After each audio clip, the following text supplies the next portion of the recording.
الله نحمده ونستعينه ونستغفره ونؤمن به ونتوكل عليه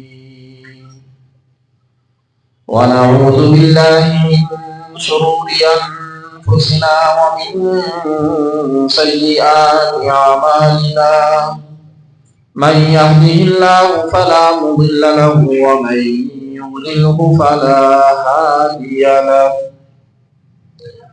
ونشهد أن لا إله إلا الله وحده لا شريك له ونشهد أن سيدنا ومولانا محمدا عبده ورسوله أما بعد فأعوذ بالله من الشيطان الرجيم بسم الله الرحمن الرحيم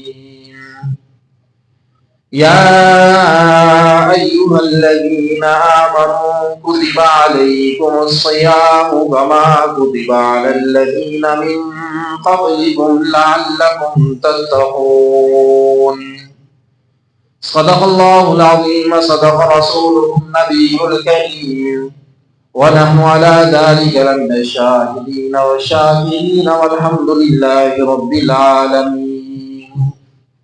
تمام حباب ایک مرتبہ پیار و محبت کے ساتھ خوشی پڑھ لیں، اللہم صلی علی سیدنا و مولانا محمد وبارک وسلم وصلی علیہ۔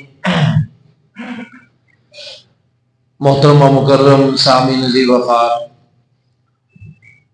اللہ سبحانہ و تعالیٰ کے فضل و کرم سے، اللہ کے احسان اور رحمت سے رمضان المبارک کی مقدس گھڑیاں ایک مرتبہ پھر اللہ نے ہمیں نصیب فرما دی۔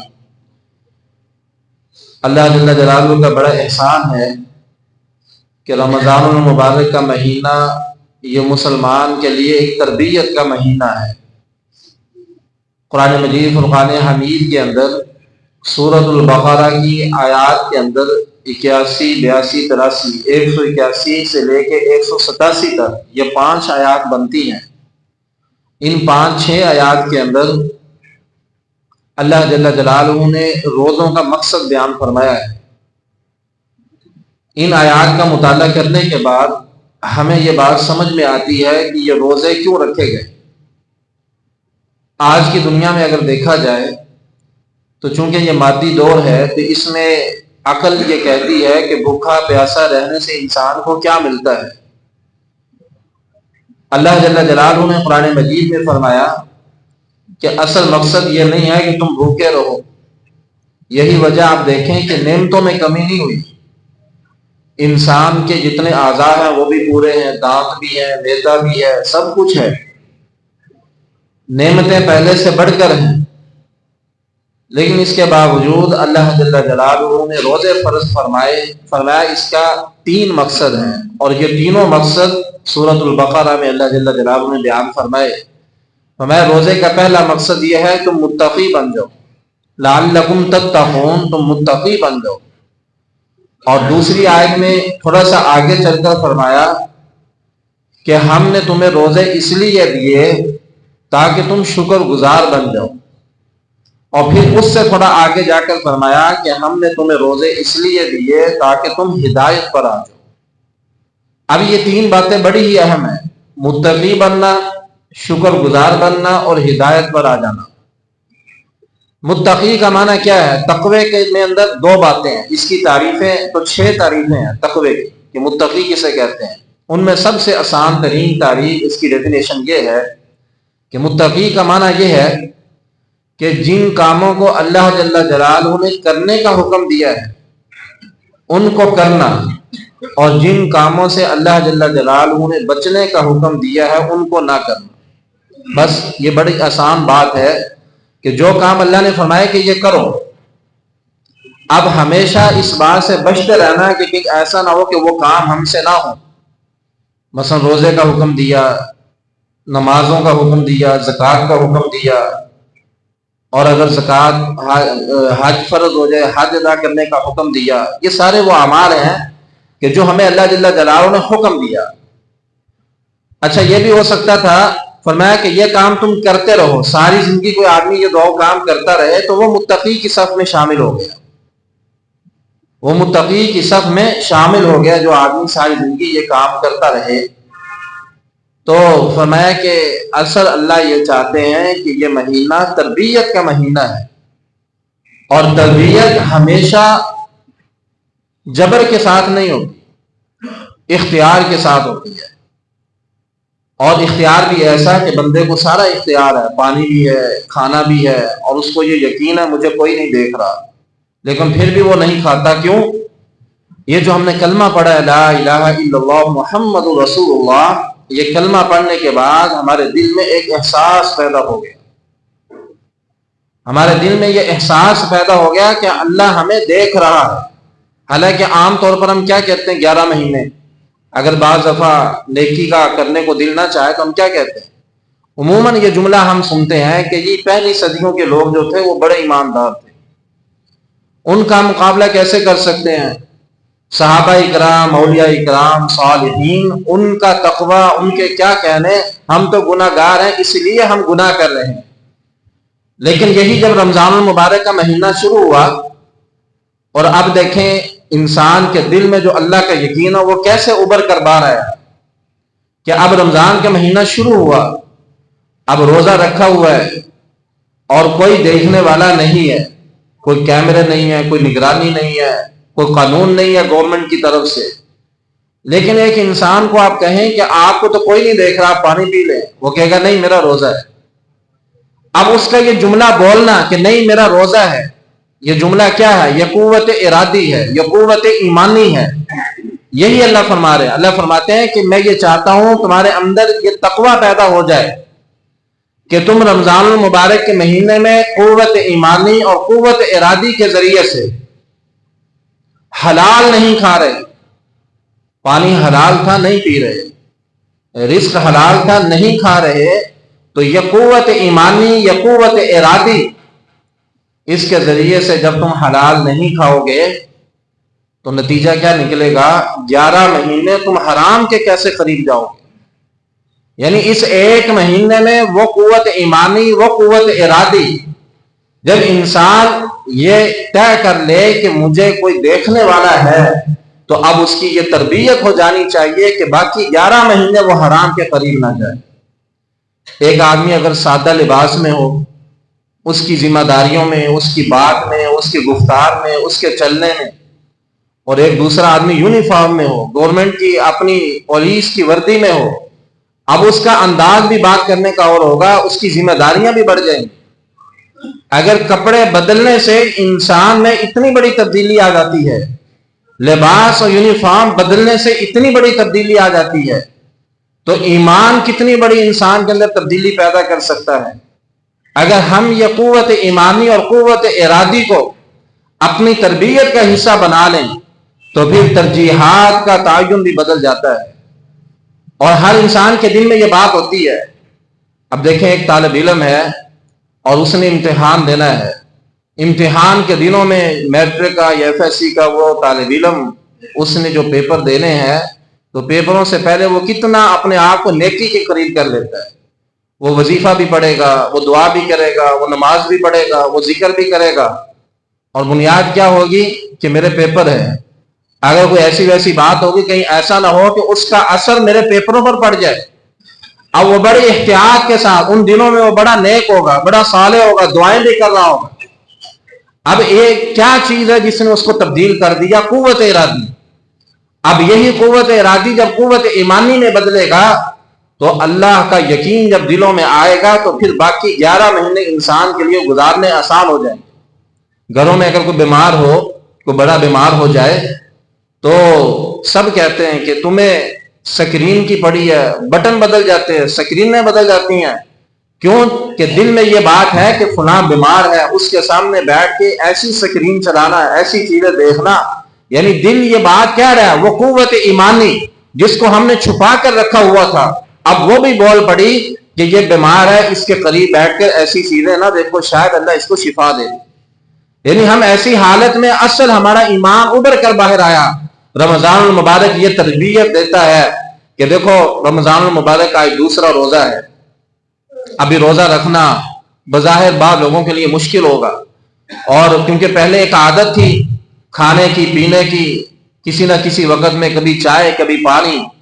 اب ابتدا میں 2-4 دن مشکل گزریں گے، لیکن جیسے 5-6 دن گزریں گے تو یہ روزہ ہماری عادت بن جائے گا. اب جب روزہ ہماری عادت بنے گا تو جب ہم آخری عشرے میں پہنچیں گے تو روزہ رکھنا آسان ہو جائے گا. اور پھر جب عید کا دن آئے گا تو عید والے دن ہم جو بھی کھائیں گے کھانا مشکل ہو جائے گا، اور کھاتے کھاتے فوراً ذہن میں آئے گا شاید میرا روزہ ہے، شاید میرا روزہ ہے. اب یہ کیا چیز ہے کہ انسان کی جب عادت بن جاتی ہے تو رمضان المبارک کے مہینے میں جب نیکی کی عادت بن جائے گی تو پھر غیر رمضان میں وہ آدمی گناہ کے قریب نہیں جائے گا. حالانکہ یہ رزق تو ہماری مجبوری ہے، غذا انسان کی مجبوری ہے، یہ جسم کی ضرورت ہے. اللہ کے حکم سے ہم نے اس ضرورت کو اپنی دوسری عادت میں بدل دیا کہ اے اللہ تیرے لیے میں صبح سے شام تک کھاؤں گا نہیں، پیوں گا نہیں، خواہشات کے قریب نہیں جاؤں گا. اب رمضان المبارک کے بعد اب جب اس کی عادت بدلے گی تو گناہ جو انسان کی ضرورت نہیں ہے، کوئی دنیا میں گناہ ایسا نہیں ہے کہ جس گناہ کے اوپر مسلمان ہاتھ رکھ کر کہے کہ یہ گناہ میرے جسم کی ضرورت ہے. کوئی گناہ اللہ نے ایسا نہیں بنایا جو انسان کی ضرورت ہو، یہ انسان عادت کی وجہ سے کرتا ہے. تو رمضان المبارک ہماری تربیت کا ذریعہ ہے کہ تم رمضان المبارک میں، اور پھر دیکھیں رمضان المبارک میں روزہ رکھنا کتنا آسان ہے. کیوں؟ اس لیے کہ ماحول بنا ہوا ہے. ماحول یہ عربی کا لفظ ہے. ماحول، ماں کا معنی ہے جو چیز، حول معنی ارد گرد، ارد گرد میں جو چیزیں ہوتی ہیں انسان ان سے متاثر ہوتا ہے. اب رمضان المبارک میں جو ہم روزے رکھتے ہیں غیر رمضان میں اس کی قضا دینا بڑی مشکل ہو جاتا ہے، لیکن رمضان المبارک میں ہم روزے رکھ رہے ہیں. کیوں؟ دائیں بائیں ماحول بنا ہوا ہے، عبادت کا ماحول ہے، روزے کا ماحول ہے، قیام اللیل کا ماحول ہے، تہجد کا ماحول ہے. اب اس ماحول میں عبادت کرنا آسان ہو گیا. اگر گھروں کے اندر ماحول اسلامی اور دینی ہوگا تو گھروں میں گناہ کم ہوں گے. اگر گھروں کے اندر ماحول گناہ والا ہوگا تو وہاں گناہ کرنے آسان ہو جائیں گے.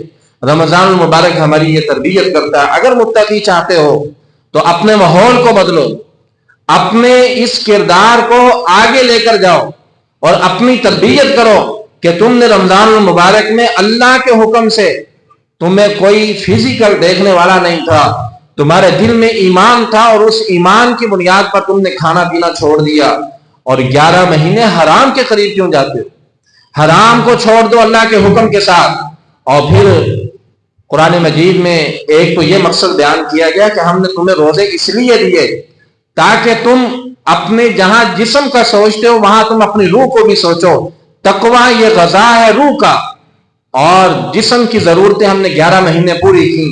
اس لیے رمضان المبارک میں جسم کو بھوکا نہیں رکھا جاتا، اصل بھوکا انسان کے نفس کو رکھا جاتا ہے کہ جب پورا سال یہ اپنی مرضی سے کھاتا تھا اب اس کے اوپر بریک آ گئی، نہیں اب نہیں کھانا کیونکہ اب اللہ کا حکم ہے. تو رمضان المبارک میں انسان کے نفس کی تربیت کی جاتی ہے، اور شیطان تو باندھ دیا گیا، حدیث مبارکہ ہے. اور لیکن انسان کا ایک دشمن ابھی بھی اندر موجود ہے. اس لیے آپ دیکھیں کہ بعض گناہ کرنے والے اب بھی گناہ کر رہے ہیں. اگر وہ تھوڑی سی کوشش کریں تو وہ اس گناہ کو چھوڑ کر دین کی طرف آ سکتے ہیں، نیکی کی طرف آ سکتے ہیں، کیونکہ اب اس انسان پر محنت کرنے والے 2 دشمن نہیں، ایک ہے، اور اس کا نام نفس ہے. اور روح اور نفس کی غذا روزہ ہے، قیام اللیل ہے، تہجد ہے، تراویح ہے، ذکر ہے. اور رمضان المبارک کی مقدس گھڑیاں ہیں. اللہ کی رحمت مسلسل برس رہی ہے، لیکن ہر مسلمان اپنے اپنے ظرف کے مطابق اس سے اپنے جسم کو منور کر رہا ہے. تو یہ بھوک یہ ہمارے لیے نور کا ذریعہ ہے، یہ روزہ ہمارے لیے تقوی کا ذریعہ ہے، یہ ہمارے لیے تربیت کا ذریعہ ہے. یہی سورہ بقرہ کی جو آیات ہیں، ان آیات میں آیت نمبر 183-84 میں آگے اللہ جل جلالہ فرماتے ہیں کہ یہ روزہ ہم نے تمہیں اس لیے دیا تاکہ تم شکر گزار بن جاؤ. انسان کے پاس جب نعمت ہوتی ہے اس نعمت کی قدر نہیں ہوتی، اور جب وہ نعمت چھین جاتی ہے پھر انسان اس کی قدر کرتا ہے. آپ دیکھیں کہ ہمارے نوجوان اپنے والدین سے بعض دفعہ کتنے تنگ ہوتے ہیں، اور جب وہ دنیا سے چلے جاتے ہیں، پردہ فرما جاتے ہیں، پھر وہ بلا کیا کہتے ہیں کہ اگرچہ وہ کوئی کام نہیں کرتے تھے لیکن ان کی برکات بہت تھی، کیونکہ اب نعمت چلی گئی، اور جب نعمت چھن گئی تو اب اس نعمت کی قدر کا پتہ چلا. شیخ سعدی کہتے ہیں میرے پاؤں میں جوتا نہیں تھا، میں جا رہا تھا سڑک کے کنارے، میں نے دیکھا اور میرے دل میں یہ بات آئی کہ میں لوگوں کو کتنی نیک باتیں اچھی باتیں بتاتا ہوں، میری زندگی کتنی نیک اور صالح ہے، اور اللہ سے دل میں شکوہ کرنے لگے اللہ میرے پاس تو جوتا ہی نہیں ہے. کہتے ابھی میں شکوہ کر ہی رہا تھا, میں جب آگے بڑھا تو آگے بڑھ کر میں نے کیا دیکھا کہ ایک آدمی سڑک کے کنارے بیٹھا اور اس کے دونوں پاؤں نہیں ہیں. کہتے میں سجدے میں گر گیا, اللہ جوتا نہیں ہے پاؤں تو ہیں. اس لیے فرمایا اگر تم اپنی صحت کی قدر کرنا چاہتے ہو کبھی ذرا ہاسپٹلوں کے چکر لگا کے دیکھیں, وہاں ڈائلسس والے, وہاں ہارٹ والے, وہاں دماغ کے پیشنٹ, وہاں دل کے جسم کے اعضاء کے پیشنٹ, وہاں کن کن کرب اور حالات میں گزر رہے ہیں. پھر انسان کے دل میں اللہ کا شکر نکلتا ہے کہ اللہ تو نے مجھے ظاہری اور باطنی کتنی نعمتوں سے نوازا ہے. رمضان المبارک کا مہینہ اللہ فرماتے ہیں ہم نے تمہیں روزے اس لیے دیے تاکہ تم شکر ادا کرو. شکر کس بات پہ کرنا ہے؟ صبح سے شام تک جب انسان بھوکا رہتا ہے اور جیسے افطار کا وقت آتا ہے اس وقت اس کو نعمتوں کی قدر کا پتہ چلتا ہے. پھر اس وقت جو خوشی ہوتی ہے وہ خوشی نہیں ہوتی جو رمضان سے پہلے ولیمے کا کھانا کھلتے ہوئے لوگوں کو ہوتی ہے. اس وقت خوشی وہ ہوتی ہے, یہاں تو صرف ایک کھجور اور ایک گھونٹ پانی ہے, لیکن ایک کھجور ایک گھونٹ پانی کے ساتھ وہ خوشی ہوتی ہے کہ رسول اکرم صلی اللہ علیہ وسلم نے فرمایا کہ روزہ دار جب روزہ رکھتا ہے ہر اعتبار سے, صرف جسم کا پیٹ کا روزہ نہیں, وہ زبان کا روزہ بھی رکھے, وہ آنکھ کا روزہ بھی رکھے, وہ کان کا روزہ بھی رکھے, قرآن ہو, اللہ کا ذکر ہو, سکرین بند ہو, اور یہ 24 گھنٹے رمضان کے یوں گزارے. اب جب وہ روزے کے افطاری کرتا ہے اس کو دو خوشیاں نصیب ہوتی ہیں. ایک خوشی وہ ہے فرحۃ عند الافطار کہ افطاری کے وقت اسے خوشی نصیب ہوتی ہے, اور وہ خوشی وہ لذت ہم آج اپنی زبان کے ساتھ اپنے خیالات اپنے جملوں کے ساتھ ہم اس کو بیان نہیں کر سکتے. ایک خوشی وہ ہے, لیکن اس خوشی کے ساتھ رسول اکرم صلی اللہ علیہ وسلم نے ایک خوشی اور بیان فرمائی. فرمایا یہ جو روزے دار ہے جو اس اعتبار سے روزہ رکھے اس کو دوسری خوشی اس وقت نصیب ہوگی جب یہ جنت میں جائے گا اور اپنے رب کا دیدار کرے گا. اب دیکھیے کہ یہ دو خوشیاں ہیں. ایک خوشی وہ ہے جو روزے دار کو افطاری کے وقت ملتی ہے, اور اس خوشی کے ساتھ ذرا غور فرمائیں کہ رسول اکرم امام کائنات سرکار دو عالم صلی اللہ علیہ وآلہ وسلم نے ایک اور خوشی کو اس خوشی کے ساتھ ملا کر بیان فرمایا. فرمایا دوسری خوشی وہ ہے کہ جب انسان مسلمان جب جنت میں جائیں گے تو اپنے رب کا دیدار کریں گے, اس وقت جو انہیں خوشی نصیب ہوگی یہ بھی روزے داروں کو نصیب ہوگی. اب وہ خوشی کتنی عظیم الشان خوشی ہوگی کہ جب اللہ کا دیدار ہوگا. اس لیے کہا جاتا ہے کہ ہم جنت مانگتے ہی اس لیے ہیں تاکہ ہمیں اللہ کا دیدار نصیب ہو جائے. دنیا کے اندر کوئی آنکھ اللہ کو نہیں دیکھ سکتی. نبی کریم صلی اللہ علیہ وسلم نے دنیا میں اللہ کو دیکھا لیکن جہان بدل کے دیکھا, عرش پر جا کر دیکھا. اس کائنات میں کوئی آنکھ ایسی نہیں ہے, کوئی سوچ ایسی نہیں ہے جو جنت کی نعمتوں کا اندازہ کر سکے. خدا تعالیٰ نے تو ان نعمتوں کو پیدا کیا ہے. تو یہ تیسری بات فرمایا کہ جب یہ دو باتیں تمہارے اندر آ جائیں گی کہ تم متقی بن گئے, تمہارا رمضان تربیت کے ساتھ گزرا.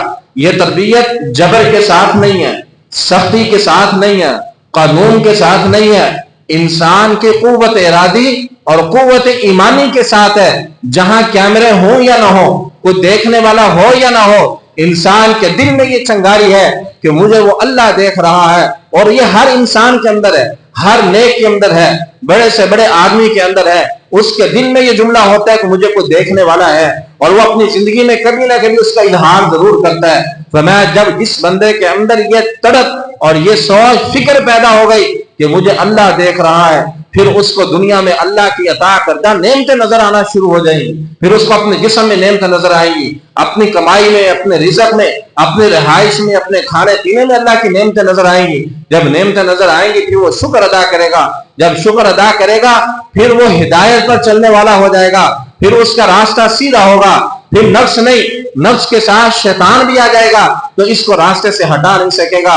جب یہ تین کام ہو جائیں گے تو پھر یہ اپنے ایمان کی حفاظت کرے گا, اور جب دنیا سے رخصت ہوگا ہر افطاری میں بھی یہ خوش ہوا اور آج جنت میں بھی جا کر یہ رب کا دیدار کر کے خوش ہوگا.